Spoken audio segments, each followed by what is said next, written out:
up, y'all? Welcome back to another episode of the Big and Bliss podcast, episode 17 to be exact. We're your hosts, Big Mike, and I'm your boy Blizzy, and we're going to get right into it. Big Mike has it all jotted down on his end, but last week, episode 16, for, returning listeners or viewers, whatever, we give our picks for week 2 of this NFL season and who we thought was going to win and lose. So Big Mike's going to take over and let you know who got right and wrong and who won this, last week. Go ahead, Big Mike. So after tallying it up, and this doesn't count the Thursday game, obviously, because it was already. Yeah, we record on Thursdays usually. So I went 11-4. And I was wrong about the... Oh, crap. So I was wrong. I picked the Lions to beat the Packers. We both picked the Hawks to beat the Titans. We both picked the Chiefs to beat the Ravens. And then... there was another one. So you went 11-4 and I went 10-5, right? You edged me out by one.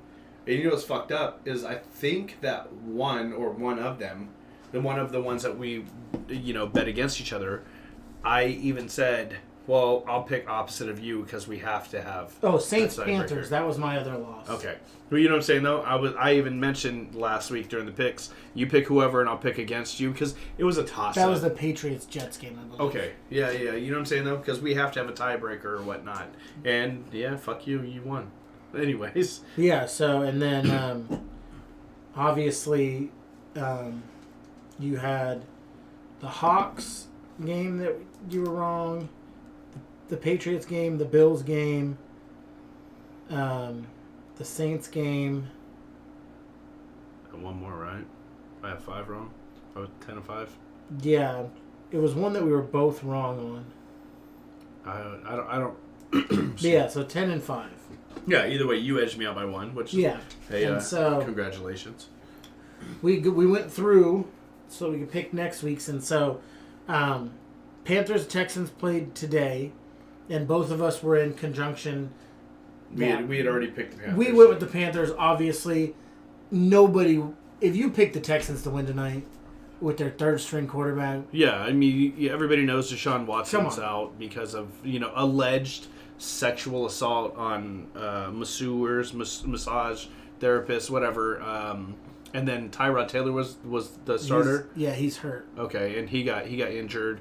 So what's the Miles Davis? Is that the third Miles Davis, I believe, is his Why name. does that sound like an old 1930s I'm pretty sure it's a blues jazz singer guy. to me? That's jazz. Okay, I'm pretty sure it's an old jazz name. Okay, so I thought I was tripping. I was like, why does that sound like an old blues or jazz? Okay. Yeah, I'm pretty sure Miles Davis is an old jazz guy. But this Miles Davis that we're speaking of is a rookie quarterback for the Texans who was, second string, I guess, because Deshaun was never first string this season. If he was, he would have been third string. But due to Deshaun being benched or put out, I guess, and then Tyrod Taylor getting injured, Miles Davis had to take over. And Big Mike was telling me earlier, I didn't know this, that the coach is over there. Sorry, it's Davis Mills, not Miles Davis. Davis Mills. Just Google Miles Davis and see Miles what Davis, yeah, I looked it up. He is a blues singer. Okay. Like a blues or jazz singer. Gotcha, okay. But Big Mike was informing me earlier that coaches for the Texans were even saying that they didn't feel that this kid was ready to start. But, hey, you have to be. He got thrown in the lion's den, huh? Yeah, and that's the thing is literally I watched some analyst or something say you could literally probably ask any person, any scout in the league, and they'll tell you this kid ain't ready. Gotcha. They said he shows potential of being down the road, kind of like sit behind a guy, learn some things, be a decent quarterback. He got drafted in a real shitty situation. And he just got thrown in.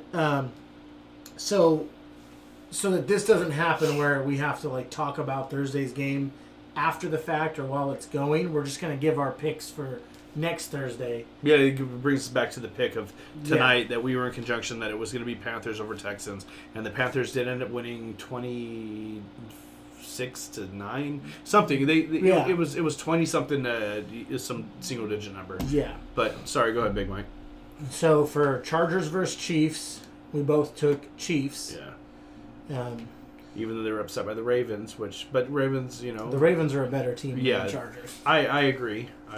And then Cardinals versus Jags, we both took Cards, obviously. Yeah, Chandler Jones, Kyler Murray. I mean, J.J. Watt's on the team too. Yeah, but he's really. I know. I was saying the fuck, DeAndre Hopkins. Yeah. Sorry, go ahead. But yeah, and the Jags are just looking bad. Yeah, they are. Urban Meyer. Fuck. Well, Urban Meyer even told the Broncos coach.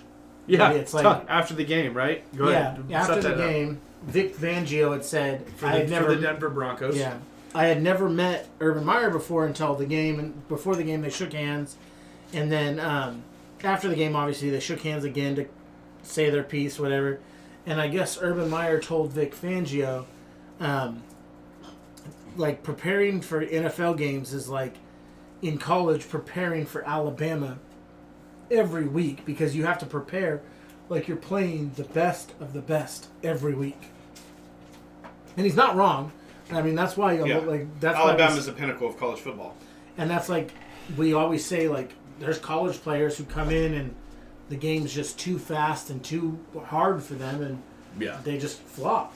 Yeah, and that's what we were talking about. Yeah, that's what we were talking about earlier. And even the shittiest team in the NFL could, for the most part, dog walk the majority of college teams. Yeah. I'm saying Alabama would probably stand toe to toe with the halfway decent. Yeah, the Jags. Yeah, the Jets. They'd probably spank them. But I'm saying they'd stand toes with some of the mediocre teams in the league, in the NFL. Like Bama produces some fucking monsters. Oh yeah. So. And then Bears versus Browns. The Browns have been doing good, so we both picked Browns. Yeah. And the way they put the points up on Kansas City, they said that that was the first time Kansas City hasn't led. Like, I can't remember the stat they threw out there, but Kansas City has never not led the game. Or something, I don't know. People can research. It was week 2, it was week 1 against the Browns, but. The Browns came out quick, and it looked like they were going to dog walk them, and then obviously the Browns didn't finish. We talked about that last week. The punter couldn't find his helmet, and then fumbled the snap, and then ended up getting sacked, but that was a big part of it. But it is what it is, football. And then any given Sunday. Washington football team versus the Bills. The Bills are going to dog walk the Washington football team. Colts versus Titans. We both went with Titans. And I personally went with them kind of based on their play against Seattle. Absolutely. Because before that, I didn't know that they could hang with the big dogs, and they're hanging. They ended up beating Seattle in overtime. Mm-hmm. And that was on the back of Derrick Henry. Yeah, Derrick. I mean, he's a monster. He's something different. And then Saints versus Patriots. This is the first one we disagree on. You went with Saints, and I'm going with Patriots. Mm-hmm. And honestly, in reality, that game could go either way. Yeah, but I'm thinking of Winston with his LASIK. He didn't do so hot this weekend. I know, but he did amazing the first week. But we'll see. And then Falcons versus Giants. We both went with Falcons. That's a fucking shit show. Yeah, that game is not going to be great. Bengals versus Steelers. We both went with Steelers. The Bengals are just down super bad. Yeah. Like Joe Burrow is back though, right? From what I saw, he should be playing. Yeah, should be. Hey, shout out to Joe Burrow. And then Ravens versus Lions. We both obviously went with the Ravens. That's a no-brainer. That's a gimme. But like you said, any given Sunday. 1,000,000%. But if they lose to the Lions, them Ravens fans are gonna be big mad. Right. Jets versus Broncos. We both went with Broncos because the Jets are Teddy Bridgewater. I mean, he's been doing good. Yeah. And then Dolphins versus Raiders. We both went with Raiders. Raiders are looking sharp. Well, and then honestly, with Tua injured, that's just one more nail in the coffin. Yeah, exactly. But I would say even if Tua was completely healthy, I still would have picked the Raiders to win. Derek Carr is fucking putting up number like holy shit. The Raiders look like some. I mean, it's only week 2. Week 2 just ended. Week 3 starting. But the fucking Raiders look like contenders as of now. And they have hella injuries. hell injuries that should be crippling them, but they're pulling out wins, Yeah. And then Bucks versus Rams. You took the Rams, and I took the Bucks. I just want to see an upset, and we have to disagree on that, at least a couple. Then Hawks versus Vikings. We both took the Hawks. The Vikings just don't seem like they're doing much. Yeah. Pack versus 49ers. We both took the Packers. And even if I thought it was evenly matched, I want to see the 49ers lose every fucking day of my life, so that's what I'd go with anyways. Yeah, just stop that quest for 6 now. And then Cowboys versus Eagles. We both took Cowboys. Cowboys fan, diehard over here. The Cowboys are. I think the Cowboys are playing on a different level. Some of their best football they've played in a long time. And then Jags versus Bengals, which is next Thursday's game. So it's technically week 4. Yeah, because I was thinking about that. We picked the Bengals game in. Yeah, Bengals Steelers. Okay, yeah. So next Thursday, because we record Thursday nights, when we're recording or prepping to record, the game's already going, so we wouldn't be able to give you our picks with ahead of time. Yeah. So Jags Bengals. I went Jags. You went Bengals. It's a shit show of a game. But again, we did that one to have competition. The only reason we picked separately, I told you take your pick, and I'm going to pick opposite. Yeah. Because to me, they're the same turd. Or they're two of the same turds in one toilet. Yeah. So yeah. Trash. So we had to bet against each other. Like they're bad, bro. We mentioned Savage Derrick Henry, right? Yes. Oh my god.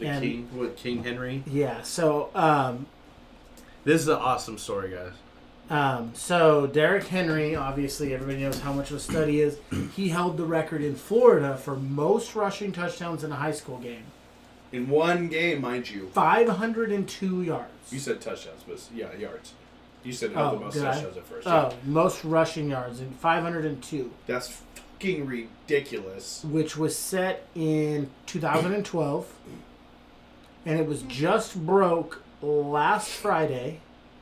By a kid from Baker High School. His name is Caleb Wagner, and he broke the record not just by a little bit, 535, so by over 30 yards. Yeah, 33 yards. Yeah, and 6 touchdowns. That's wild. Mind you, so the article says 535. I didn't see this earlier when I was looking at it. Overtime reported on their Twitter that it was 542. Holy shit. On 25 carries. What the fuck? In 6 touchdowns. So what's that average out to? Henry did 502 on 45 carries. So they didn't have a quarterback. And 6 touchdowns. They just had a dude standing there taking the high snap. And shit, they just direct snapped that bitch. Yeah, right. Derrick Henry, probably. Wildcat. But I'm just saying, 25 carries? Like, that... Oh my! Big Mike's doing the math right now to get the average on that. And 6 touchdowns? That's 21.68 yards a carry. Jesus Christ. And if you're running 4.3 yards a carry in the NFL, you're like upper echelon. That's nuts. Oh, yeah. No, that's... But that's not even the craziest thing about that kid, though, right? And with Derrick Henry, I did the math on it real fast. He was at 11.22222. This kid more than doubled. Yeah. They had the same amount of touchdowns. So I don't know if that's weird. Did this guy just pull up at the 1 and take a knee every time, run out of bounds? Like, I don't know. He couldn't break the pylons. But tell him the crazy part of this. This kid was born without his left hand and part of his left forearm. So he only has like just past his left elbow. Like 3/4 of an arm kind of thing? Yeah. A little over half. And so he went out there and balled out. That's wild. Like, you can't even, like, stiff arm in that. I mean, by the time, if you have that short of an arm or, half an arm, you got a stiff arm enough to wrap you up. So, like, is he a big kid? Like, how do you just did he mow them down? So the one clip that Overtime shared, it's like a 12-second clip on their Twitter, he ran up the gut, broke out, and it's like over a 50-yard run. He's fast as fuck, boy. Like, fast as fuck, boy.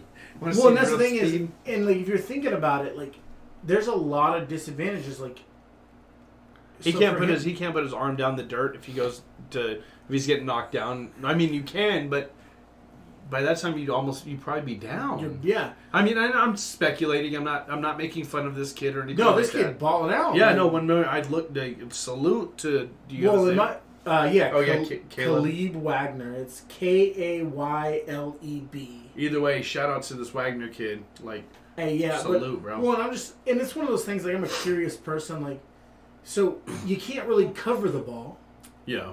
You kind of can with it. I don't, like I said, I haven't speculation. I haven't seen exactly how short his arm is, but it gives him that disadvantage to catch. Yes, but true. we've seen Griffin get a pick in the NFL. Yeah. With his missing hand. Yeah. So we know it's possible to catch. Yeah, I mean, you've seen people catch one-handed, you know? Yeah, so, but for this kid to beat it by 40 yards, if overtime's stats are correct, on 20 less carries? Yeah. Averaging double yards after per carry. And then the crazy thing is, Derrick Henry reached out to kid on Instagram, and they talked back and forth for a little bit, and Derrick Henry sending him a signed pair of cleats and a game-worn set of gloves. It's fucked up. It's fucked up. You should have just sent him one glove, bro. But I'm sorry. I had to. Yeah, no. So respect. Like, there's some people that won't even try to play sports like that. Like when you have those kind of setbacks early on in life, and this kid's out here, dog walking, dominating. Absolutely. But how are you transitioning? Because I was gonna say, since you're talking about overtime. Oh, with their. I mean, if you want to transition that way, or if you want to say NFL, that's up to you. No, we can transition into that real fast. So overtime, that Big Mike was reporting Big Mike was mentioning that reported overtime is a YouTube page, and they're almost like a Max Preps now, aren't they? Similar in a sense, where they actually sponsor. If you go on YouTube, they do whole documentaries on football teams, like weekly segments, and it's like a movie each fucking week. Overtime is the shit. They document these high school players and have whole series on them, and now some of them are getting in the NFL, like the rookie season and shit. Like they know true talent. But I'm gonna kick that back to Big Mike. I just wanted to lay the groundwork, the foundation of what overtime is, but it's so much more now. Yeah, it's like a huge media for different, not even just football, but basketball, football. They sponsored, there's a teenage African-American NASCAR driver from Georgia. He's semi, I don't know how NASCAR works. It's like semi-pro, where you buy your own car. It's paved track, and they actually did a whole series on him I watched, and they actually sponsored him, bought him a car. And then they got him an endorsement with Old Spice and some sponsors. Oh, okay, that's dope. And now he's doing it. Now he has a car that he can compete with, because when him and his parents, he was mowing yards each summer to gain money to be able to fix his track car. Yeah. His not NASCAR, it's an oval track car. Yeah. And then he got that overtime show, and they were going through the struggles and the racism and all these down south, like southern country ass tracks. And Bubba Wallace at one of them was the only other African American to win at this track, and he ended up doing it on the series. And the N-word had been flying. They had Confederate flag night, all this stuff. But overtime came in, sponsored him, and then got him an endorsement with Old Spice and this, that, and the third, to where his car was paid for. They wrapped it this crazy, like, eccentric wrap on it, and then they pay for all his shit when it breaks. Yeah. So, but overtime is the shit. Yeah, and I remember when they started, I feel like not that long ago they were just YouTube and that's what they started at. That's what they were, just YouTube channel that documented high school sports. And now it's blowing up, and so they've decided to start their own league, right? Well, I wouldn't even I don't know if it's a league. It's called Overtime Elite. Yeah. It's a whole thing. school, everything. Yeah, so that's what I'm like, because they're not like, to me, when you picture a league, it's like the MLB where they only play against each other, and it's just the sports aspect of it. Yeah, and so I don't know if they refer to it as a league or whatever, but it's called Overtime Elite. They're taking 24 of some of the best high school basketball players, and they will be paid. Like 16, 17-year-olds, right? Yeah. And they're going to put 3 teams of 8 together. These guys will play against each other, but also play against other high schools. Yeah, the best of the best. And on top of this, because people are like, well, what about school? What about school? But they get paid up to $100,000 a season, right? No, so what I was gonna say with the teachers, sorry, go ahead. It's a 1-to-4 ratio. So for every 4 kids, there's one teacher. Which is crazy because public schooling is 1 teacher to 30, 35 kids. Yeah, and then once you get through this, some of their like curriculum centers around like being able to manage your money and like real life shit. The media training. Training. They're training these kids to go pro. So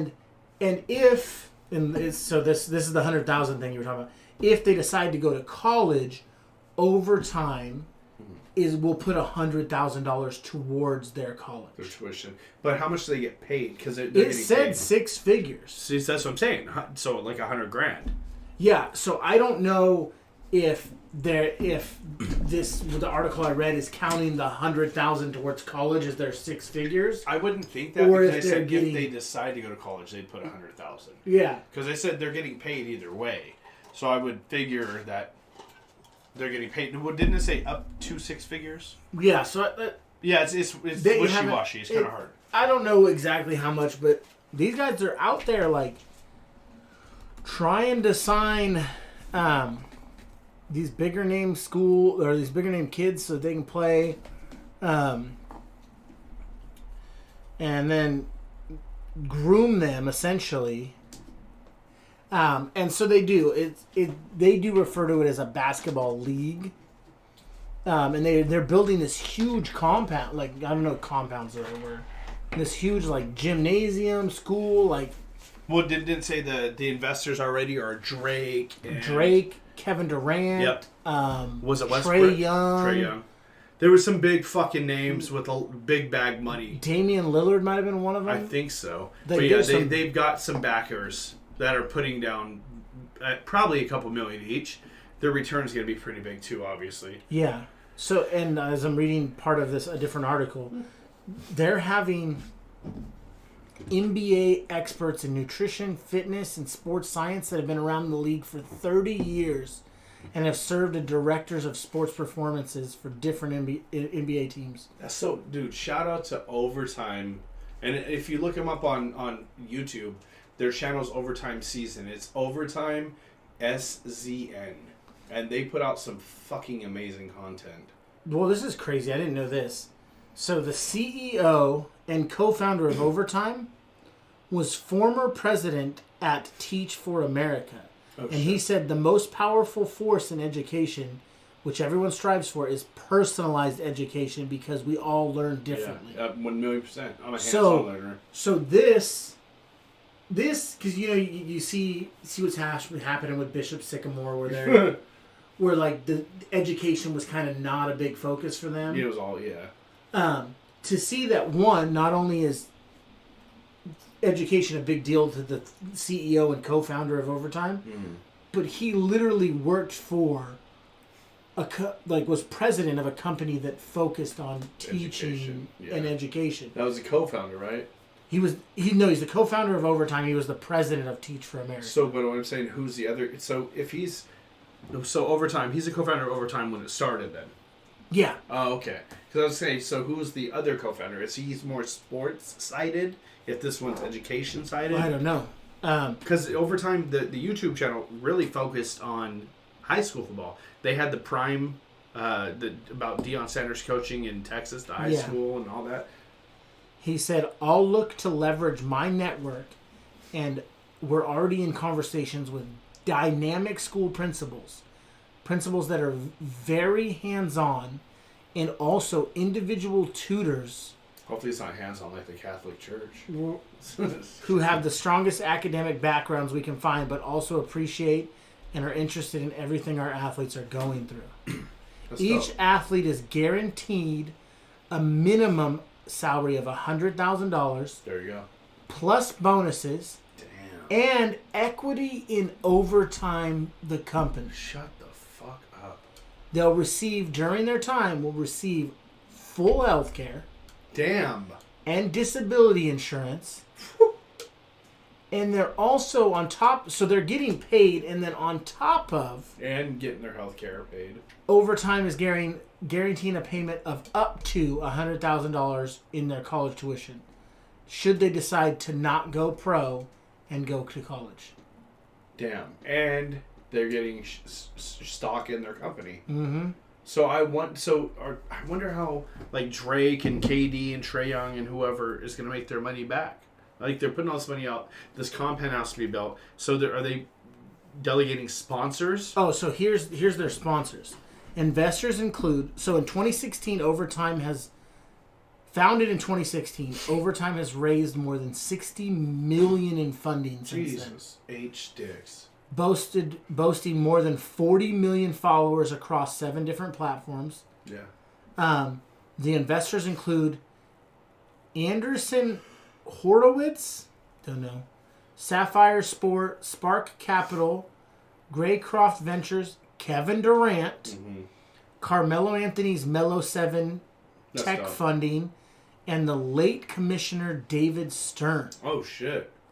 And then some other ones. So Carmelo Anthony. R.I.P. to David Stern, by the way.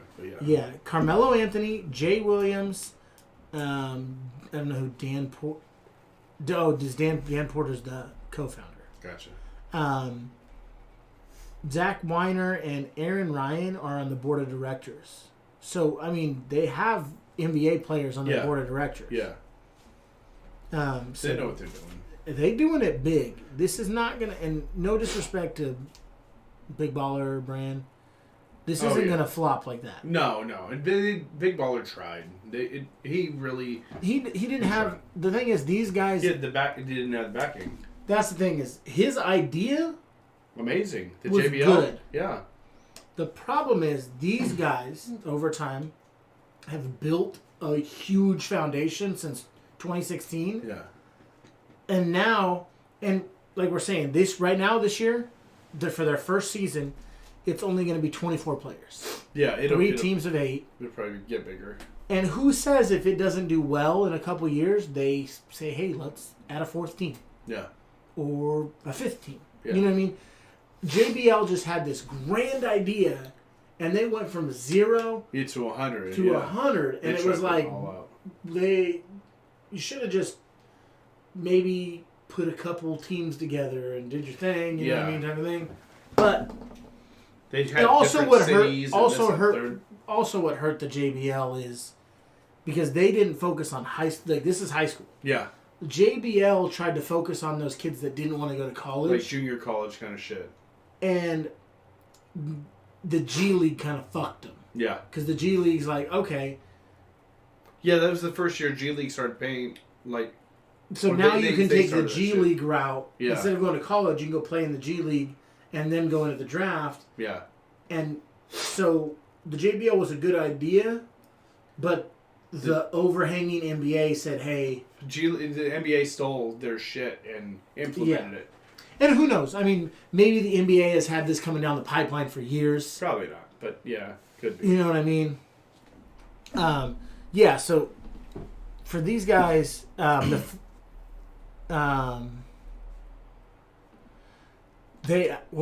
this first year will only focus on the elite boy prospects, but Weiner and Porter confirmed that they want to expand it into girls too. That's dope.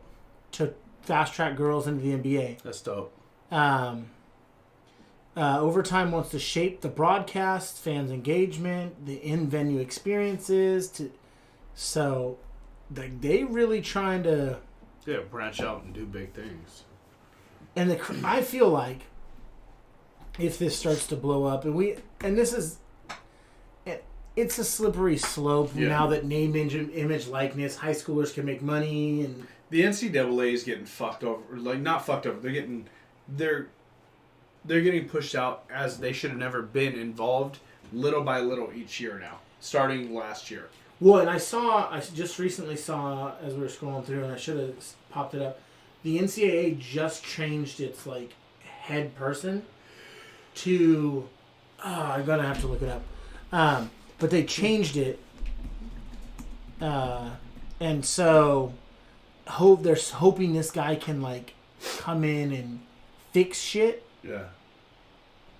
Well, he's gonna be like the fucking guru of, like, rule maker. Like, the NCAA is fucking ass. Oh yeah, no, it's bad. It's all about themselves, making themselves money. All white. Yeah, I'll have to look it up and figure it out. Yeah. But yeah, so he literally, they're supposed to be the savior of the NCAA because, like, it's been going down a bad path. Yeah. Everybody hates the NCAA unless you're the executives of the NCAA and you're getting kickbacks from fucking punishing people for nothing. Then you hate them. You know? Oh yeah. Like, they're garbage. They're fucking garbage. Yeah, no, it's bad. But yeah, shout out to overtime season, overtime, whatever. Like, overtime elite. I'm gonna be watching these games. Yes. I'm gonna tune in, and once that shit starts, you'll get weekly reports from us on it too. But they haven't. I would assume they'd be starting soon. No, because it's still football season in high school technically. Yeah. So their season should probably start like November, December, January-ish, depending on. I don't know. How each region does it. Yeah, I don't know what. I honestly don't. And they didn't say where they were. This compound or facility. That's a better word. They said it's being built, so it's probably not even built yet. So it might not even happen. Well, that's what I'm saying. I don't know where they're based out of. Atlanta. Is that what it's? Yeah, it said when you were reading the shit earlier to me, you read that it was based out of Atlanta. So, yeah. So. But either way, they've got like some big, probably like a fucking $50 million building they're building that they're. Oh, the mock-up of it. Yeah. Looked wild. Like some NBA shit on steroids. Oh, facts. Like high-end NBA, not like. Like some big, you know. But it looked like it could be like Duke campus level, like top tier Division I basketball. Kentucky, shit. Duke shit. Yeah. But are we pushing through that or what are we doing? Yeah, no, that's we can probably step back into because we branched out because we brought up overtime. Yeah. Go back into some NFL stuff. Well, hold on, no, go ahead. I'm trying to figure something out. Go ahead. So there's a couple things coming out of Bucs camp. One, Tom Brady's longtime trainer and co-founder Alex Guerrero took shots at Belichick, saying that Belichick never evolved during Brady's career in New England, and is pretty much saying that Belichick is so big-headed, egotistical, that he treated Tom Brady as if it was Tom Brady at 20 years old just getting drafted. Yeah, like he was a rookie. Instead of... For 20 seasons almost. Yeah, instead of being treated differently. Because once... Yeah, you get veteran status. Peyton, his first year, excuse me, the coach didn't say, hey, you can call plays. Yeah. But it got to a point where they say, hey, we're going to call in 3 plays. You do you. Yeah. And they kick back. Yeah. Well, didn't you say I think we talked about it last week. If not, me and you did about Tom Brady when he played last week. Yeah, he looked at the sideline and shook his head no. Yeah, when the coach called him to play. His wrist. Yeah, the coach Bruce Arians or offensive coordinator called him to play, and he looked at him and told him, "Nah, fuck you." Looked at his wrist and called the play like he was a coach. But he's built that. He's gotten there. You know? Well, that's the thing is, I remember Bruce Arians, because someone had asked a question about how he was going to handle Tom Brady or something like that, and he had said something along the lines like, "I'm just going to let Tom do what Tom does." Yeah. Like, even before Tom had officially played a game for the Buccaneers. Probably even started training camp. He literally said, "I'm just going to let Tom do what Tom does." Like, yeah, he's earned it. Belichick called him play, like Tom Brady seemed like a beaten child in If New England. Belichick would have called in a play and Tom Brady would have shook his head no, Belichick would have he would have called a timeout. Shit. Yeah, he would have lost his He shit. would have wasted a timeout to yell at Tom Brady. Yeah. I swear. He would yell at him real quietly. On my mom, Tom, that's what would have happened. Tom, what the fuck is your problem? You can't be doing that. I call the play. I run this shit here. He wouldn't have yelled, but he would have done it in a way that like spoken. That's soft which is yo. way fucking creepy. He would have done it in a way so that the cameras didn't know that he was tearing into him. Yep. Because he doesn't want any he's flack. fucking, you know what I mean? Like he doesn't want the media knowing nothing. Like he doesn't answer questions. It's just wild. But yeah, Tom, like 20 years, almost 20 years with Belichick, or 20 years with Belichick, right? Yeah, 20. Nah. 19, 20, either way, treat him like a fucking child, and like we've discussed this on almost every episode of this podcast, 17 now, that Tom Brady was like, he was under Belichick's thumb, you know? Yeah. He was treated like he was a child the whole time. So for Tom I don't Brady's think it's not trainer even to come Tom out and Brady. say that though. I think that's just everybody. No, but I'm saying Tom Brady's proven himself. Tom's proven himself. So for his trainer to come out and say exactly what we've been preaching, it just like it's the nail in the coffin that everybody knows what it is. Well, He's just speaking the truth. We've seen it with Belichick. Like dudes will get traded overnight, and you're like, why would you trade him? He's still like doing big things. He kept Stephon Gilmore, the fucking best corner in the game at that time, out of the Super Bowl. Benched him. Mm-hmm. Because it almost like he threw that game. It's what it seemed like, But he benched him on some bullshit, knowing that he was your best fucking defender. And what happened? Whoever they played that, I can't remember. It was it Kansas City? No, it was because Kansas City beat them, right? No, New England beat Kansas. Either way, they threw all over the fucking Patriots defense. If Stephon Gilmore would have been in, I think it was like a curfew thing or something. Something super. It was something that was nothing. It was nothing. It was something super small that could have been dealt with a whole lot differently. Belichick's egotistical. Really fucking egotistical, Yeah, and so for the co-founder of TB12 to be reaching out, well, not even reaching out, just blasting him like that, hey. He didn't say that shit when they were in New England, though, huh? Facts. Pussy. No, hey. Little baby back boot. Right. But yeah, so, I mean, it wasn't Tom Brady on his shit this time, but... And then, as most of us have heard, Rob Gronkowski on Monday Night Football said that... Yes. He fucking comedy. He doesn't watch any film, and he just lets Brady tell him who will be guarding him that week. Yeah. That was when he was with Eli or Peyton, right? He was talking to Eli because Peyton and Eli both had their own show or whatever. They did segment on Monday night, yeah. And he literally told them that, and then now he's backtracking, saying it was just a joke. He was in a funny mood, was just blah blah blah.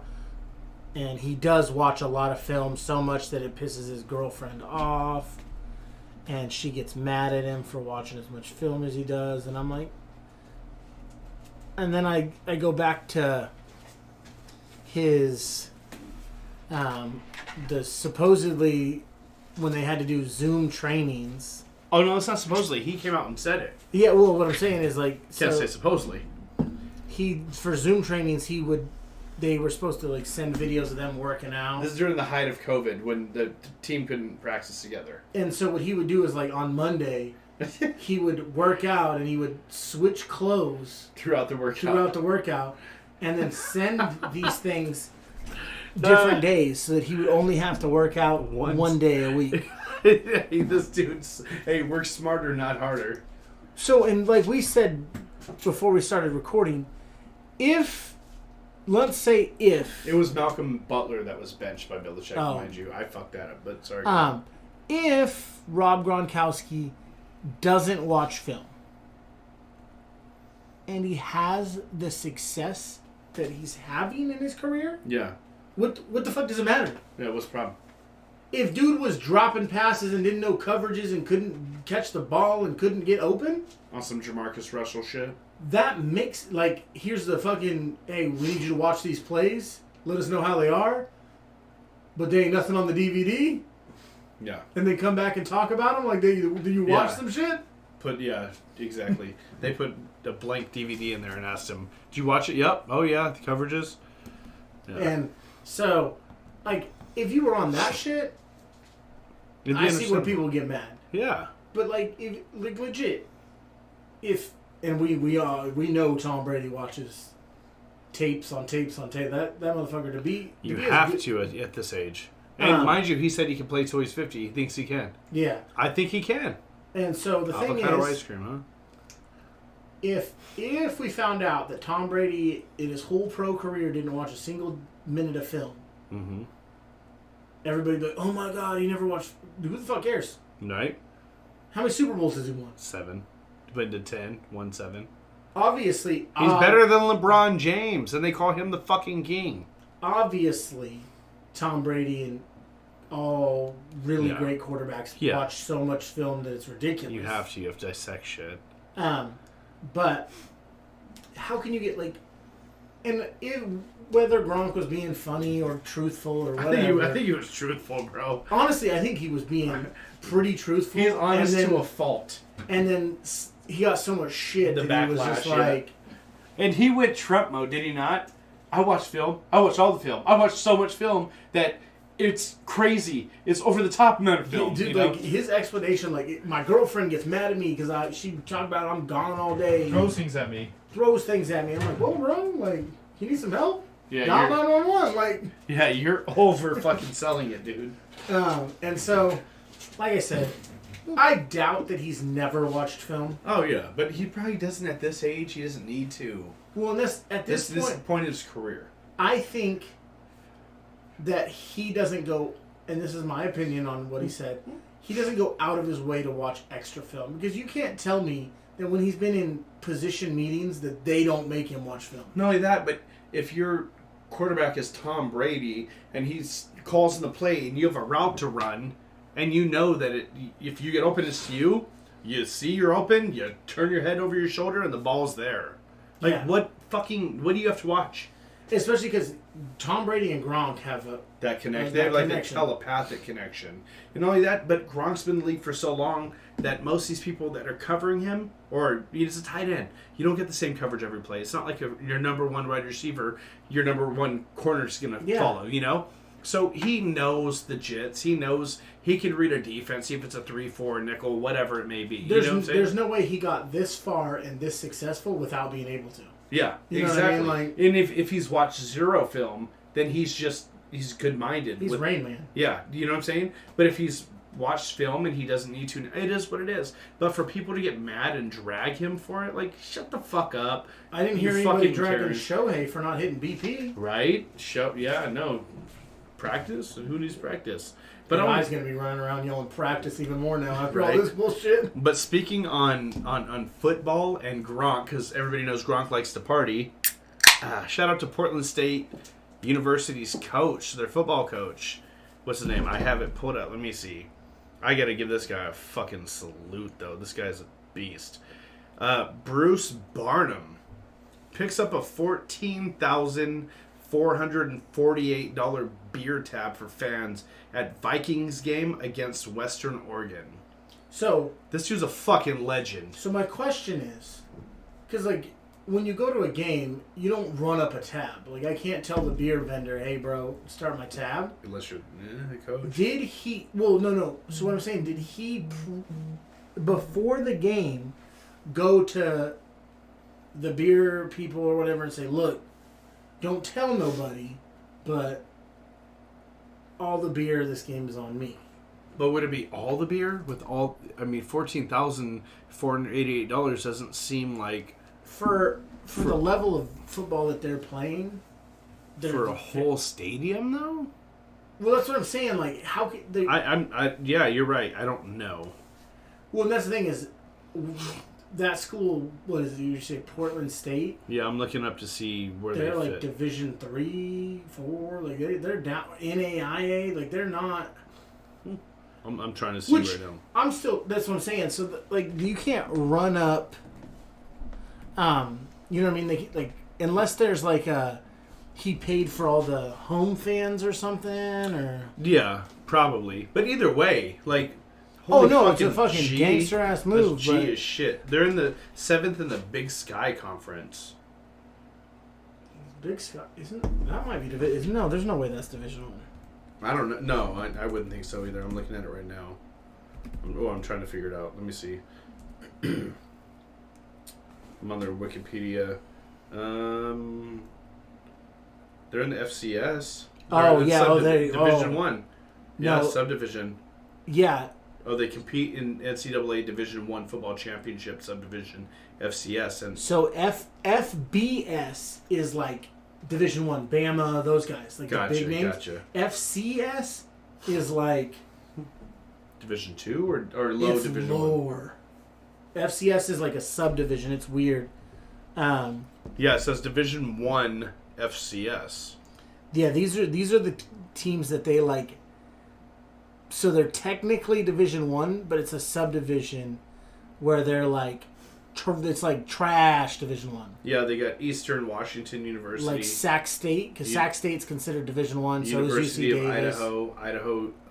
University of Idaho, Idaho State, University of Montana, Montana State, Northern Arizona, Northern Colorado, Portland State, California State, which is CSU, Sacramento, Southern Utah University, and Weber State, Ogden.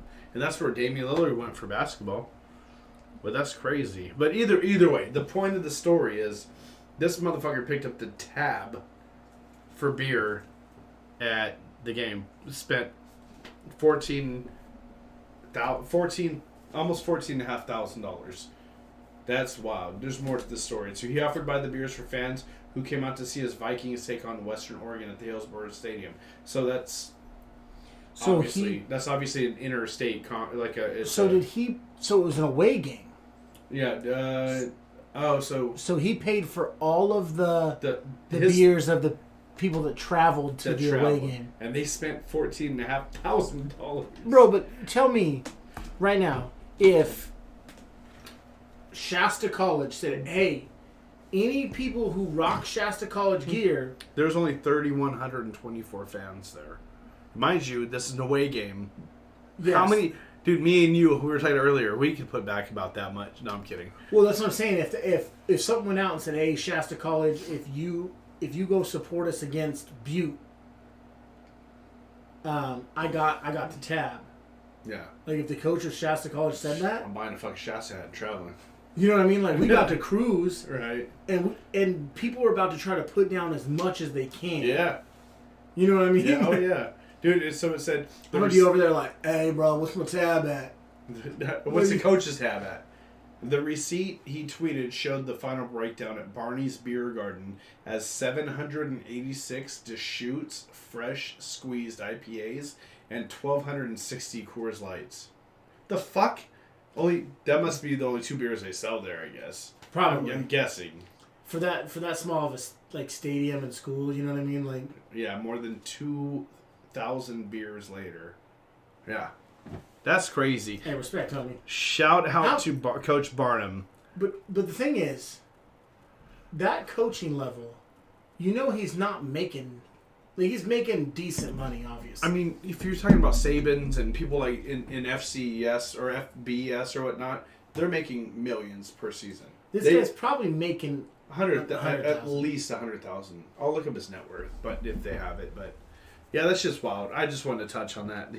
He's a true hero. Facts, bro. I'm not mad at him. I'm just saying, not for at him. all. So that's what I'm saying. But for Nick Saban to spend $14,000, that's pennies. But for that guy to be like, "Hey, I'm about to just drop $15K," they got the win. They pulled the W out. That might have helped. Hey, if your fans are traveling, get them drunk. Get them fucked up. They're louder than the home fans. That shit works. Right? You know what I'm saying? So, it is what it is. But I talking about football and Gronk. Yeah. Gronk being a fucking party animal. We had to jump on that. Hey, but speaking of Gronk, you know how there was that whole spiel about the Lombardi Trophy being thrown from one boat to the other? Yeah, I watched the whole video on that. Go ahead, though. I legit just saw something, and the whole Gronk partying thing reminded me of it. The Lombardi Trophy can float. Uh-huh. Yeah. So that's the video I watched. So he didn't know that, I'm sure. Oh, yeah. I mean, when has it ever been on the water? No. Well, so they said, I watched the thing with the jewelry. I can't remember if it's Tiffany's. It's a big jewelry company. Yeah. They said that there were so many questions after that happened about what happened if it would have hit the water. So the jewelry company that made it, and I want to say Tiffany's, but I could be wrong, they said, fuck it, we want to know too. So they made the exact replica. I mean, they make them, and they put it in a big-ass barrel of water to see what would happen. It is Tiffany. Is it? Okay, Tiffany's. So I know Tiffany's makes the World Series, the pennant also. But so they put it in some water after making it, and the bottom is solid, but the football that sits on top is not completely. So that would be so heavy if that was solid as fuck. Not solid like solid silver or whatnot. It's what I'm saying. But the football on top is buoyant, so it floats. Yeah. Yeah. But yeah, well, no, what I'm saying is that football on top was just solid, like silver. Yeah. That would be so fucking heavy. Oh, I think they said actually the bottom, the base of it, fills up with water a little bit, but the top is hollow, so it's buoyant. So I'm trying. Yeah, and Tiffany, they have made every single Lombardi Trophy since Super Bowl I. Yeah, and same with I'm pretty sure the pennant. I know they make the pennant for the World Series. Yeah. But I don't know if it's been since day one. So I'm reading more into the Portland State's Bruce Barnum coach. Kenley admits free beer promotion spiraled out of control. And he said, I can only imagine. Said Bruce Barnum has drawn international attention for his gesture to buy beer for any fan who came to his team's game against Western Oregon. The idea came to light on a local podcast when Barnum, who goes by the nickname Barney, would buy fans beer for the entire game. He added, "I'm not buying your ticket, but I'll buy your beer." Barnum told John Canzano on the BFT podcast. When asked how many beers he'd be willing to buy, the 57-year-old coach said all of them. He must have been drunk on the podcast. Some shit we would do. Right? He said, how many beers? It turned out to be a wild success. As Portland State beat Division II Western Oregon 21-7 on Saturday, and Barnum paid for 2,064 beers at a cost of $14,488. Since it went off, he's heard from coaches around the country, from Montana to Hawaii, and even his brother in Tokyo. Portland State reported 3,124 tickets. Oh, so the stadium was bigger than that. Wasn't the capacity. That's how many tickets of his team's fans traveled. Yeah, 3,124 of these motherfuckers said were in. Hey, free beer? Oh, wow. They fucking rented a party bus and went, bro. It's more than a month's salary. Like you said, I don't get paid like them, but I get paid so much more than my staff. I don't feel guilty. Hey, that's a legend. He said, I think I'm the lowest in the conference. What I decided on was the highest paycheck I could get without bonuses. I get the same as other Big Sky coaches. I just don't have that side here. But he might not have to foot the whole bill in the end. The brass is talking about going Dutch with me, which I would love. $7,200 is a lot better than $14,400, he said. But I wasn't going to do it and then go, who the hell's paying for this? That wouldn't be right. Anyways, hey, salute, Barney. Hey, so we're about right. I would love to go to his fucking school. Right, so if $14,000 is more than a month, yeah, he rates right around $100,000. Mm-hmm. Maybe a little bit more, 120. Yeah, 140 maybe. But yeah, so he's getting paid good. Hey, dope that the top dogs over there are about to try to split it with him. The sponsors, the alums, probably. Yeah, that's dope. That's dope. I mean, if it was a bigger school, they would probably just cover it. but it's Division 2. If it was a bigger school, it would cost more money too. Yeah, you're right. You're right. If Nick Saban said, "Hey, roll Tide, baby, let's go. Hey, if you ride to LSU with us, I'll buy all your beers." Or Mississippi State versus Mississippi, like that's a huge thing. Imagine how much money. But Saban gets paid tenfold what he gets paid. And if the brass went Dutch, because it's so much, it'd probably even out. You know what I'm saying? Oh, I know, but just imagine that bill. God. They wouldn't have enough beer in the stadium. Fuck, if it was free.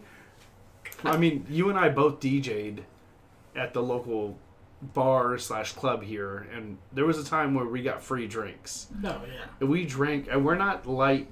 We are heavy hitters, and we drank our weight in alcohol. Oh, to the point that we would fucking play hot potato with the keys on who had to drive. Yeah, like that. A long time ago, shitty, dumb young punk days. But yeah, so you can't do an open tab with us. It's all bad. Well, and then think about we'll college drink you kids. Bankrupt. Oh yeah. Like partying college kids, especially Jesus. Well, I remember when I was early 20s, I could drink till 5 a.m. fucking trashed. Wake up at 8 and not have a hangover and start drinking again all day and keep going. Now, dude, I drink fucking a 6-pack and the next day I'm like, 6-pack of White Claw. Yeah, no, I don't. Fuck you. I don't drink White Claw. I drink my Bud Light. Is probably worse. But yeah, so I might as well. Yeah, I drink White Claw. Fuck that. That's more manly. I drink Bud Light and Patron. Eat my ass. I mean, White Claws. Probably the percentage is higher though. Not by much.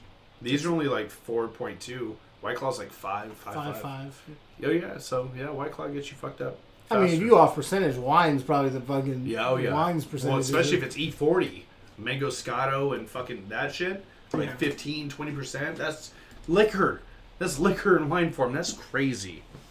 But yeah, moving on to what do you want to talk about?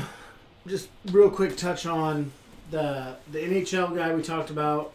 I don't even know what episode it was in. Oh God, like episode 4 or 5 maybe. Evander Kane for the San Jose Sharks. Yeah, for jog everybody's memory, his wife had made some allegations that he was gambling on NHL games. The NHL has completed its investigation. They've had an outside. The investigation was conducted by Patterson, Bellcap, Webb, and Tyler in junction with the NHL. And they have considered it closed, and there is literally no evidence whatsoever. It's a scorned wife. So she said he was only betting on hockey games, but his own hockey games. Yeah, and now throw games and now the allegations have turned not just from that, but she's saying that he had sexually and physically abused her. And allegedly, I'm not saying he did or didn't. I'm just reporting what I read earlier. Yeah. If he did, piece of shit. If he didn't, scorned wife. And we talked about earlier. You break with you could be with your girlfriend or whatever, and you're the man, biggest dick, blah blah blah, best she's ever had.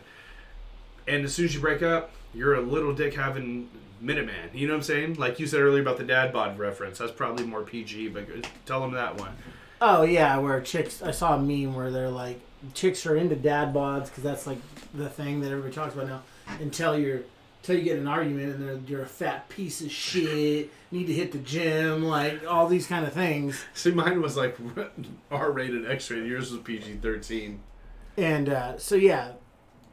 So obviously there's something going on there. And we're not saying that she's lying on that aspect of it. I mean, but the outside entity is saying that it doesn't stand. Yeah, so the NHL looked into it, and then they paid someone else to look into it, and they're literally saying not that there's inconclusive. It literally says no evidence found. Yeah, and the NHL would want to be the one. They'd want to sniff that out as soon as they could. So if they investigated and had somebody else, an outside party, investigate, then they're pretty comfortable because he's not losing his fucking job. He's not getting fined, suspended. It's just a scorned ex in their opinion, kind of thing. At least with the betting side. The cheating, betting, whatever you call it. So the other. It's yet to come on the other side. It's just weird that the other allegations just popped up. And as again, this one was shut down. Again, as we said, if he did it, piece of shit, deserves what's coming. But if it's one of those things where, and I've seen it with people like in my real life where like they're just trying to get something to stick. Yeah. So they just keep coming up with something different. You throw shit at the wall and see what sticks. They're like, she's like, well, he was cheating in the NHL. Oh, that didn't work. What can I try next? And it's fucked up that happens. But, and like I said, if he did it, he'd throw the book at the motherfucker. Absolutely. Same thing with Trevor Bauer. If Trevor Bauer ends up, like, throw the fucking book at him too. Right, for the Dodgers. Yeah. Accused of sexual assault and abuse. And I don't know if it makes a difference or not, and I'm going to bring this up, and it might sound stupid, but Evander Kane is a African American player. His wife is white. So, allegations like that could be real detrimental in our times, Like, our times are getting a lot better and more understanding and... you know what I'm saying? Like, I don't know the word I'm looking for, but there's more unity now than there has been in the past. But we're still in fucked up times with race. And for any white woman to claim anything on a black man can be real detrimental, not only for their career, but for their life, And I'm just speaking how I see it. And I'm not saying...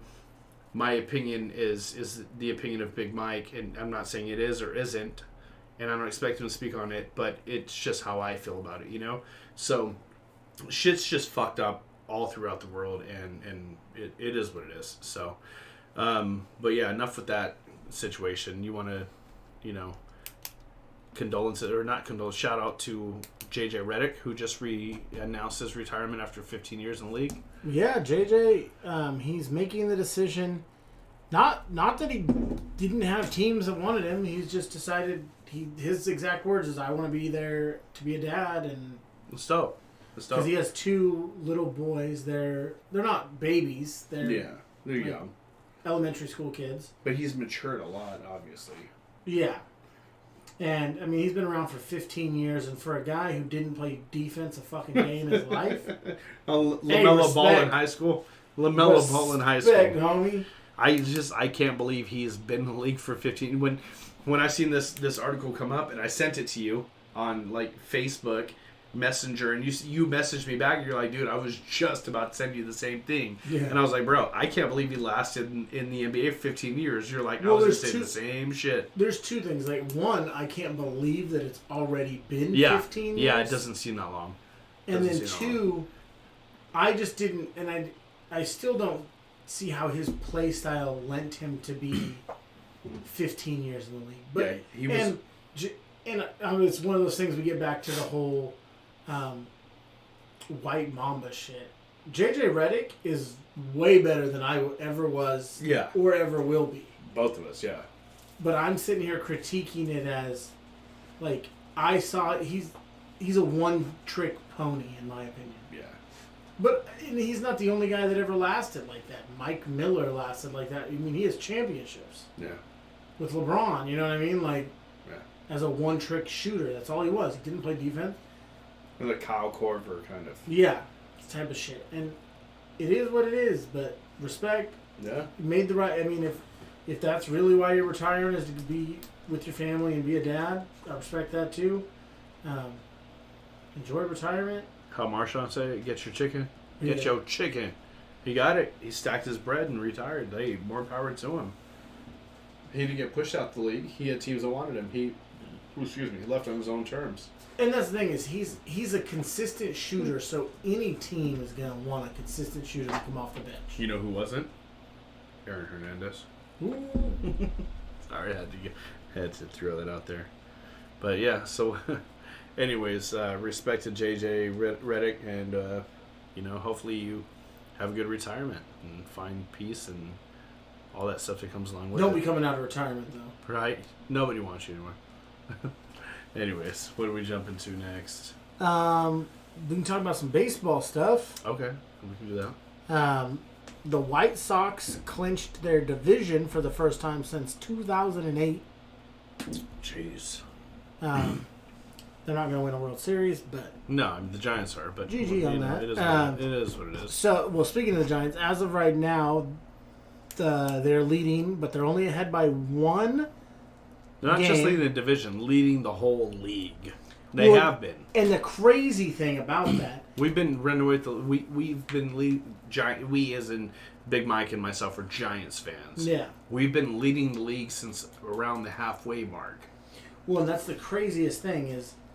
to have the Giants only one game ahead of the Dodgers, which means that two of the best records are in the same division. Yeah. And that means, with 9 games left, that whoever ends up winning the division, obviously, whoever loses that division will have one of the highest win records ever to be stuck in a wild card game. Well, yeah, playoff game. It's going to be the Dodgers. It's not going to be Giants. Giants going to win. And so there's like 9 games left. So Giants are winning the World Series. We're getting another chip, bro. I'm just telling you right now. So then, there's going to be that Tiffany's pennant with all the little flag posts on it that we already have 3 of. And then I've actually taken pictures with. Hey, been to Giants games around them. They went on tour. Me and the kids got pictures with them. But yeah, Giants are going to win it. So this is what the schedule... So they don't play each other the rest of the way. So there's no way that that's going to sway anything. There'll be no tiebreaker. So the Giants play a 3-game series against the Rockies on Friday, Saturday, and Sunday. Which we've swept most and won 2 of 3 usually. And then on Tuesday, Wednesday, Thursday, they play a 3-game series against the Diamondbacks. It's all their division, Arizona. And then October 1st, 2nd, and 3rd will be the last 3 games, and it'll be Padres. Which we've done really good against all 3 of those teams. And what about the Frogers? I'm pulling that up right now, but their 3-game series coming up this weekend is against the Diamondbacks. Okay. They're gonna finish their season out with the same 3. No. 2 out of the 3, yes. Okay. And then their Tuesday, Wednesday, Thursday series is against the Padres. Gotcha. And then their final 3 games... Let's go, Tatis. Hit those shits against the Dodgers, not the Giants. Right, Manny Machado out there. Yep. And then their final 3 games on October 1st, 2nd, and 3rd will be against the Brewers. The Brewers are going to take them.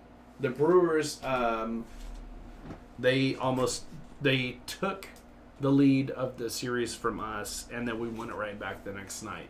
The Brewers actually have some fucking heat. So, we'll see how it goes, because out of I'm looking at this, the last 6 games the Padres have played against the Giants, it's 3-3. They've split it 50-50, so...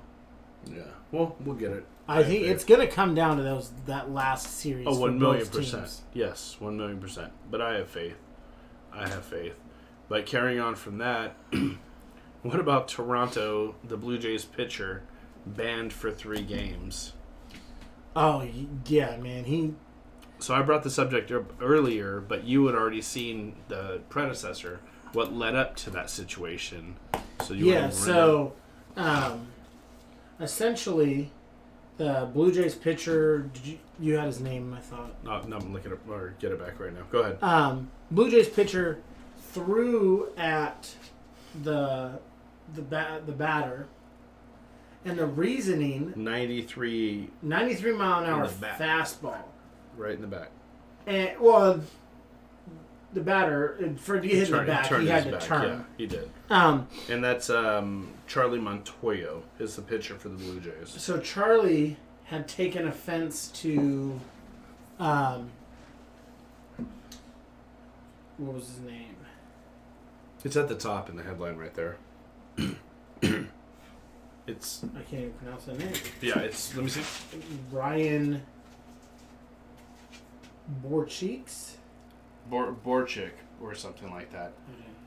Okay. Borchik. No, that's their manager. Oh, okay, gotcha. he struck the back of Rays center fielder Kevin Kiermaier. Kiermaier? Yeah, Kiermaier. And it's all because their last game they played, Kiermaier slid into home and was safe. Yeah, he beat the throw. And as that happened, it was like the catcher caught it, and there was like kind of like a little bit of like, not a collision, but there was a little commotion at home. Yeah, where he like went to tripped tag. up. And so... But the catcher had walked off. Yeah, the catcher, like when he tagged, he like stepped over him and stumbled. Went to the dugout because it was the third out. Well, he was safe at home. Mm. And so I think when he swiped at him, you know how like he was in the way and he tried to take a step, so he had to like step over him and like walk over. That makes sense. So he didn't fall and look like an idiot on national television. Kind of did either way, you know. And so for those of you who don't know, pitchers and catchers have a game plan for each batter. And a lot of catchers have like a piece of paper or something, whether it's in their pocket or... Like how quarterbacks have an arm thing on that shows plays they can Velcro back. Yeah, but in baseball, it's literally like he had a wristband on. A sweatband, yeah. And the piece of paper was folded up underneath it. Yeah. And I guess in like when he tagged or whatever happened, it fell out. Yeah. And so Kiermaier looked down. He was laying on his side. Sees it, grabs it, and just walks back to the dugout. Yeah, kind of concealing it. And I guess when the Blue Jays asked for it back, he said, refused. "Nope." Yeah, he got the opposing catcher, the team's game plan. Yeah, for that day. And it's not a rule like you can't. It's not a rule that you can't do what he did. I mean, it's now if he'd have walked up and like snatched it from his catcher. wristband, but it shit hit the ground. He picked it up and walked off with it. Like, there's not a rule. You know what I'm saying? No, there's no rule in the rule book that says he has to give the paper back. Yeah, but it's one of those unwritten. It's one of those unwritten rules in baseball, or a moral thing that's what they want to argue, is that morally he should have given it back to be a good sport. That. Bro, okay, I can understand like if you're playing little league or high school or something, being a good sport. Bro, we're at the major league level. Mm-hmm. That piece of paper gives you an advantage to beat me. And if you beat me, I could lose my contract. You know what I'm saying? Or not make the playoffs. Exactly. You know what I mean? Exactly. My bonuses, or re-signed. So if you drop it and I pick it up... That's on you, Pimp. Honestly, I probably would... Like, yeah, if they want to make a big stink of it, I would have just ripped that bitch up. Yeah. And been like, well, now y'all don't know your game plan either. Right. Like, fuck out of here. That's just me, though. Like, at that level, having the slightest edge legally, not Astros, not beating on trash cans or a wire connected to your chest, or a camera watching signals, relaying shit. Like, legally, the best advantage you can give yourself legally at that level, especially this late in the season when playoffs are 2 weeks away. Yep. More high five. Yep. So it's not even the starting pitcher either. Yeah, the relief pitcher from the Blue Jays took it upon himself. Well, I don't know about upon himself. Right, he could have been told to do it. But it's just one of those unspoken rules. Like, you pissed us off, we're gonna hit you. Yeah, and it was the next time they faced each other. I don't even think it was like the next day. I think there had been other games in between. If there was a game in between, it was only one. Oh, okay. It wasn't that long. Yeah. He hit him with a 93 mile an hour, bro. That fucking hurt. Yeah. Well, he got hit, and he just took it like a champ. Well, and I fucked him, and the catcher, somebody was holding him like don't do it. He was just staring. He was fucking the pitcher. Well, and that's like we talked about last episode of the episode before. Like, in baseball, they always tell you if you get hit, you don't act like it hurt, and you don't rub it. Because you don't want them to know that it affected you in any way. No crying in baseball. And then the benches cleared for their baseball brawl, which is a bunch of dudes shoving each other 90% of the time. Yeah, if that. Usually it's just talking with fingers and faces. And so... It's that tradition. You got to put on a theatrics. You got to jump up for the homies. Yeah, you got to put on a show. If you're in hockey, you actually get down where you stand or skate at. You know what I'm saying? You either get down or you don't. Like, there's guys who get down and there's guys who are just like, nope, never mind, I don't want to fight this guy. Yeah, I'm good. So they turtle. Right. Because as soon as it hits the ice, it's done. Yeah, you have to. But yeah, so... Don't want one of them skates catching you. But the crazy thing is that pitcher got ejected from the game, and the MLB thought that was enough and banned him for 3 games. So he's not getting 3 more game checks, which for a reliever, he's not a huge name. I don't know how much it can be. It is what it is. So. Yeah, and then still on the baseball topic, talked about MVPs last time. I looked it up again.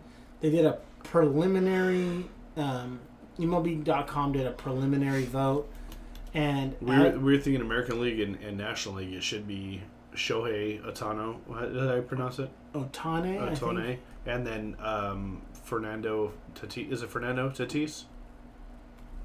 It's Tatis Jr. Yes, it's Tatis. Those should be the American League and National League. It's League. Fernando Tatis. Okay. Those should be the 2 MVPs because, like Big told you last week, they do an American League and National League. Like the NFL would be NFC and AFC. You know. Yeah. So, Shohei is still in first place for the American League. When they did the first initial vote in August, he had 90% of the first place votes. Now he only has 78%. So his margin is narrowing over Vladimir Guerrero Jr. But I think that Shohei will hold off just because of his two-way abilities. And then for National League, right now, in this preliminary vote, this has nothing to do with the actual results, Bryce Harper's actually leading over Tatis by a significant amount of votes. Which I don't see how, but... And that's... How many MVPs doesn't he have 2 already? At least. I think Harper has... it would be the... second. No, so he has 1. I thought he had 2 already. He won the NL MVP in 2015. So this would be his second MVP. And Tatis is young. Yeah, he's 22. Like, what, second year in? Yeah. Tatis is young. But yeah, so there's been a shakeup on the list. The unofficial list for MVP voting in the MLB. Yeah, and then Juan Soto's the third. He has 1 vote for first in the NL, so That's the harsh. chance of him... That's harsh. I'd be like, why even give me 1? Right? Like, fuck out of here. Right. But like when you got guys like Bryce Harper and Tatis, like... And Ohtani. Oh, yeah, you're talking about his... you got your conference or whatever. You're like... you're not winning. Yeah, so don't even give me 1. Like, it must have been that one, because media, right? Yeah. Must have been that one female reporter that he banged. Gave her some good, and she was like, I'll throw Or it it's up. just the beat writer from his town. Yeah, you know true. What I mean? Like, hey, I think it was funnier with what I went with, but you know what I'm saying? Like some good wood, but no. But you're probably right. I'm just trying to be funny. Yeah. Yeah, so I'm assuming that's probably the beat writer from his team or whatever, because that's what they use to vote. They have all the team writers vote or some shit. Yeah, that's crazy if you got none from a city too. You fucked up. Your city's just like, nah, fuck your couch, bro. Right. Fuck it. Should have never gave y'all money. What are we on to next? What about Tom Brady calling the league soft? Just saying that the ticky-tacky calls, and he's been an advocate for defense against, referees. And I think that comes more from, like, his comment that we talked about a while back is that the league is bailing out quarterbacks. Yeah. And I think it's him saying, like, look, stop making these mediocre quarterbacks look better than they are because you're bailing them out. Yeah. And by doing these hitting penalties and all these penalties that defensive pass interference that shouldn't be called in Tom Brady's opinion. I feel like he thinks that it's making his position that he's put so much time and effort into easier to play. Yeah, and what I was thinking too is maybe he's sick of getting criticism about, oh, you're only here because, you get all these calls. You can only play this long. Because there's always like the doubt. I was a doubter of Tom Brady, I'm not going to lie, for so long, up until since he left Green Bay, since he left New England. I was like, fuck a Tom Brady, fuck. And now I'm like, he's not that system quarterback. Like, damn, he really is the GOAT. Like, you know what I'm saying? Yeah. So maybe he's like sick of hearing all the bullshit from the haters too. Like, oh, you're soft and you get all these calls, and if you don't, you flip out. Maybe that's his way of being like, no, like, let him play. I'm sick of being called soft. I don't know. Well, and that's the thing is, like, yeah, everybody calls him soft, but he played before all these, you know what I mean? Yeah, he's fucking played for 22 years now? Yeah, he's 44. Yeah, he's getting up there. I think he got drafted when he was 20, but he didn't start. Didn't take him very long. Bledsoe got hurt. No, yeah, Bledsoe got hurt. And then Bledsoe came to the Cowboys. He got hurt. And then Tony Romo started. Bledsoe was just... Bledsoe was amazing. Yeah. But he ended up getting to the end of his career, and that shit happened. Yeah, that happens sometimes. You just get a little fragile at the end. Absolutely. But OBJ, Odell Beckham Jr., had his ACL blown out, right, last season? Yeah. And they're saying that he's slated to come back probably this week. So that'll be... I think Jarvis Landry is injured at the moment, but it'd be nice to see them both together, even though last time I saw them both together, it was against the Cowboys last season. And we had the win, and then there was a fucking trick play, and OBJ ran it on us and won the game, and I was pretty upset. But, yeah, so it's weird with OBJ and Jarvis. One of them's injured, one of them's healthy. Well, and that's the thing is, like, they're college teammates, and that's they were trying to rekindle. They were trying to rekindle some of that, and it's hard to rekindle that when y'all aren't on the field at the same time. Well, and OBJ said that they're best friends too. Oh yeah, they're super tight. Jarvis taught him the one-handed catch, so that one-handed catch that Odell's known for was actually the thing that because makes of Jarvis. Overrated as fuck. Absolutely, 1,000,000%. No disrespect to Odell. Good receiver. Yeah.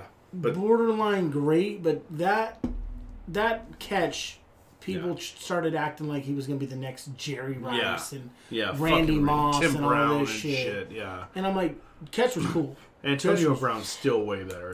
Catch was dope as a motherfucker. But they still lost the game. But like, come on. Like, overhyped him like a motherfucker. Oh, yeah. His shit blew up. When Victor Cruz was better than he was at that time. Oh, but facts. Bringing up Antonio Brown, he's on the COVID list from what I understand. So he won't be playing this next week. Not saying that, against Cowboys he was a big factor. He was burning our fucking defensive backs. Yeah. But supposedly he's on the COVID list. Yeah, not supposedly. He is on the COVID list. So next week he won't be, playing with Tampa as far as I'm aware, unless he has 2 negative tests within 24 hours. Speaking of COVID and your Warriors, Andrew Wiggins is still saying no vaccine for him. Can't blame him. And so they're talking about his availability. And his future, probably, yeah. So. Well, and speaking of the fucking Warriors and Ben Simmons, who said he will not fucking... He's playing hooky from the Sixers. Won't even take their calls. I mean, his agents, whatever. They won't talk to the Sixers front office. Said he will never play a game again in dressed as a Sixer. And all of a sudden, Joe Lacob, which is one of 2 owners of the fucking Warriors, just got fined $50,000 for tampering about talking about a trade for Ben Simmons. Well, that's the thing is... Well, I've been telling you, Big, every fucking episode... The Warriors don't need Ben Simmons. Don't fucking bring him into... Well, and the crazy thing is, to get tampering, you can't... It's not just talking about a trade. Yeah. He had to have been talking to the agent or Ben Simmons directly. Yeah. And the only reason I know this is because Magic Johnson got tampering with LeBron, I believe, is who he got in trouble for tampering with. Yep. And that's tough. Like, and it's not for the owner, but for Magic, who's like personally knows a lot of these guys because he was a player and mentors people and that kind of stuff. 1,000,000%. It's easy. I think it'd be easier for him to get away with tampering than Joe Lacob, the owner of the Warriors, who just knows his team. Oh, he knows other players. Don't get me wrong, but he's not a player who exactly. is like friends with players. Yeah, exactly. And so for him to get tampering, that means he was talking to people that he shouldn't have been talking to. Which means that the Warriors are a lot more interested in Ben Simmons than they've been leading on. Which is fucking horse shit. Don't bring... What are they going to trade? Kuminga? It would be like Kuminga, Wiggins, and who's the other draft? Oh my God, the other center we drafted last season. The last draft. James Wiseman. Oh, yeah. Or some shit like that. And another pick is what Philly wanted. But I watched something they earlier want way today. Too much for that motherfucker. Well, I watched something earlier today. It was they're gonna have to have a come down to earth moment or something. It was Steven Jackson, Matt Barnes, somebody else, I believe, and they were saying that Ben Simmons is a lot better than what he's put out to be right now. But the Sixers don't want him; they want to get rid of him. So they're fucking like it's a product they've built, and they're telling you. Or say it's a Lamborghini, like they even said, say it's a Lamborghini, and they're telling you this Lamborghini has this problem and this problem and this problem and this problem. So they're saying Ben Simmons has it. He can't shoot. He leaves early from practice. He's not a team player. Yeah. Just like, and they put it in like car form. Your Lamborghini has this problem, this problem, this problem, this problem, this problem. It's garbage, but I want Lamborghini prices for it. So they're destroying, and they're saying that he's not that bad. The Sixers organization are down talking him on purpose because they don't want him there. But then they're turning around and saying, "But you guys want him. You should want him. So give us prices for him this caliber up here when he's way down here." But when they're saying that he's a great player, it's just his organization shitting on him. And then turning around trying to get fucking big numbers for him, which makes no sense. And the way they broke it down as ex-players who have been there, done that, seen all that, I'm like, damn. And they could be right. I mean, we all know he can't shoot, though. Well, they're saying his jump shot's broken, and that's what they were saying. They're like, it's not. They were saying that the reason he wasn't shooting is because he was afraid that he wasn't going to make it, so he's bringing his average down. And I'm not sitting here siding with Ben. Yips? Yeah, you don't say the yips. You don't say the Y word. The Y word, don't do that. That's what's that? That's a big no-no. Like, superstition. You don't say the Y word. No. Anyways, I know that because I've been watching Ted Lasso. Yeah. I've been watching season 2 of Ted Lasso, which is a great series, by the way. But, yeah, we'll see how that plays out. But speaking of shit, Christian McCaffrey left the game tonight against the Texans around halftime. Yeah. Hamstring injury. Yeah. Yeah, I mean, for a guy that's explosive and quick like that, a hamstring injury, he's not going to be back quick. Yeah. Well, and if he does, it's just chance and aggravating it. Yeah, and hammies are like that for fast runners and shit. But yeah, because that fast twitch muscle is just absolutely. in and out of cuts, and like for a lot of us, like a pulled hamstring, like we could still do our job and be cool, and it would be we're not uncomfortable. But that's I can only imagine when you have to fucking dig and run every day. Yeah. Those fast sprints, quick twitch, like cutting and digging your fucking leg. Oh god, yeah, no, fuck that. And we're spitballing right now, just going fast, right? Do you want to throw anything in there? Yeah, no, I've pretty much got everything on my end. All right, real fast. Aaron Jones for the Packers Monday Night Football. I guess he wears a chain around his neck with a black, smaller football pendant, and it contains some of his dad's ashes. And during Monday Night Football, it got lost in the end zone. And I guess he was pretty upset about that, which I would expect him to be. Yeah. And just real quick, my only thing is, I know it means a lot to him and he wants to be able to wear it. But it's one of those things where it's like you knew the risk. Yeah. I know. I'm not downplaying that he should be sad about losing it. But wearing jewelry on, unless it's Aqib Talib ripping it off your neck intentionally, yeah, you know that there's a potential. Yeah. Well, and me and Scott, my boss at work, were talking about that when this came up. And my whole thing is, so I have a necklace I wear 90% of my life if I'm not at work or if we're not podcasting. And my father passed away. It came off of his neck. And it's something that just I wear, and it makes me feel that he's close with me, when I have it on. And with him, it's a football shape. I'm sure his dad probably trained him, was probably, coached him. And he probably wears it to keep his dad with him in the game, and that maybe he rubs it for support. We brought up Aqib Talib because Scott had said, like, why even wear it?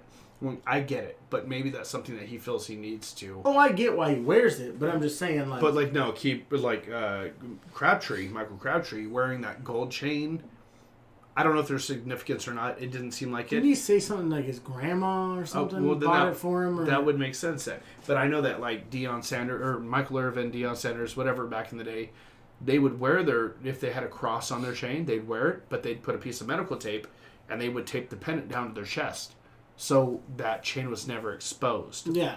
And I'm sure Aaron Jones has probably played with this. I don't know when his father passed, when he got it, but he's probably played with it every game. It's probably keeping close to his heart. It's probably his motivation. So I get it, but I understand what you're saying. When you know what you're talking about too. Yeah. Like, expect it to possibly happen, but the good ending on this was that they found. I'm 1,000% happy that they found it. Like, yeah.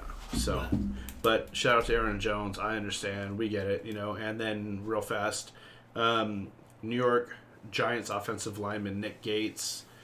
He's been. That was a gruesome injury. Yes. Game 1, he's an offensive guard or tackle. Yeah. Snapped his leg right in half. He had to have surgery. I seen that the next day he was on a walker in the hospital, in a gown and cast on his leg, and he was walking, limping in with the walker, like something you'd see like an old folk use. And now they're saying that he possibly needs a second surgery, or he needs a second surgery, and it could possibly be career ending. He was undrafted free agent in 2018. He's played with the New York Giants since then. He's started 32 games. He's played 32, started 19. There you go. So that's everything that I wanted to cover. Yeah, sounds good. I think we're good. Speedy recovery, whether you get to play in the league again or not. Yeah, we're hoping the best for you, Nick Gates. I mean, if there's guys out here who almost died on kickoffs. Oh, yeah. Eric Berry beat cancer to come back, so... Yeah. I mean, it's possible. Alex Smith, that leg injury. Yeah, that leg injury. Infection. Did you know that... I watched the whole interview with him, but did you know that they actually took him to the military hospital because he was playing for the Washington football team? Yeah. So he was in D.C., they took him to a military hospital and got him treated there by like the top doctors and surgeons. Mm-hmm. And then usually NFL has their doctors they go to. Yeah. But it was so bad they went to the military so he was rehabbing, had surgery at a military hospital with veterans who had their legs blown off and shit like that, and it humbled him a lot. And he got an infection so bad that he almost died first off, and then they almost had to amputate. And they said he would probably never play again. And then he came back and he played, and he's hurt again, but not that injury. So. Yeah. But that's what I have. So so like I said, speed recovery. I hope it all works out so you can suit back up, even if it is for the New York Giants. Yeah, and if not, hopefully you've stacked enough cash to where your family could be straight, or you have endorsements enough that you can hold off. But yeah. Man, that's it. That's all I got for episode 17. Ooh, damn. Episode 18 next week, if unless something happens. But for the Big and Bliss podcast, signing out, right? Yep. Peace.